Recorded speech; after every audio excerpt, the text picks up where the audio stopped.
আজ আমি আপনাদের সাথে শেয়ার করছি মুম্বাইয়ের রেসিপি ইরানি মাটন কিমা। এটাকে সবুজ মশলা কিমাও বলে। চলুন তাহলে রেসিপিটা শুরু করা যাক। এখানে আমি আধা কিলো মাটন নিয়েছি। মাটনটা ভালো করে ধুয়ে নিয়েছি। এরপর মাটনগুলো কুকারের মধ্যে দিয়ে দেব।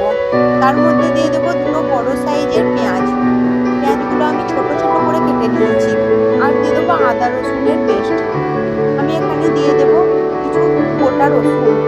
আর অন্যদিকে আমি ধনেপাতা নিয়েছি, সেগুলো মিক্সার জারে দিয়ে দেবো। আর নিয়েছি এক মুঠো পুদিনা পাতা আর 4টে কাঁচা লঙ্কা। এটা আমি একটা পেস্ট বানিয়ে নেব। ওই পেস্টটা আমি দিয়ে দেবো মাটনের মধ্যে। আর এখানে কিছু মশলা দেবো। 1 চা চামচ ধনে গুঁড়ো, 1 চা চামচ জিরে গুঁড়ো, 8 চা চামচ হলুদের গুঁড়ো, পরিমাণ মতো লবণ। আর দিয়ে দেবো গোলমরিচের গুঁড়ো 8 চা চামচ। আর সামান্য একটু তেল দিয়ে দেবো। তেল দিয়ে আমি 1 কাপ পরিমাণ জল দিয়ে দেবো। জল দিয়ে প্রেসার কুকারে আমি 3টে সিটি দিয়ে নেব। এরপর আমি অন্যদিকে একটা কড়াই চাপিয়ে দেবো। কড়াইয়ে তেল দিয়ে দেবো। তেল গরম হয়ে গেলে তার মধ্যে আমি কিছু গোটা মশলা ফোড়ন দেবো। এর মধ্যে দিয়ে দেবো 4টে এলাইচি, 1 চা চামচ পরিমাণ জিরে, গোটা জিরে, দুটো তেজপাতা আমি ছিঁড়ে দিয়ে দেবো। আর দিয়ে দেবো কাসুরি মেথি আর গোটা গোল দিয়ে দেবো। গোটা গোল দেবো 8 চা চামচ। এরপর আমি কিছু মটরশুঁটি ছাড়িয়ে রেখেছিলাম, ওই মটরশুঁটিগুলো দিয়ে দেবো।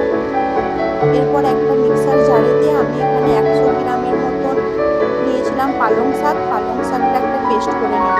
ওই পেস্টটা আমি দিয়ে দেবো। ভালো করে নেড়ে নেব। নাড়ার পর তেল ছেড়ে এলে আমি ওখানে যে সিটি দিয়ে রাখা মাটনটা রেখেছি ওটা আমি দিয়ে দেবো। ওটা আমি চামচে করে তুলে নেব।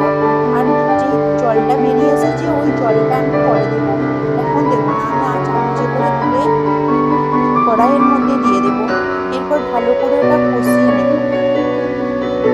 ভালো করে কষা হয়ে গেলে ওর মধ্যে আমি 3 চা চামচ দই আলাদা জায়গায় আমি ভালো করে ফেটে নেব। ফেটে নিয়ে ওই দইটা দিয়ে দেব। দইটা দেওয়ার পর আমি ভালো করে কষে নেব। ভালো করে কষা হলে তেলটা ছেড়ে আসবে।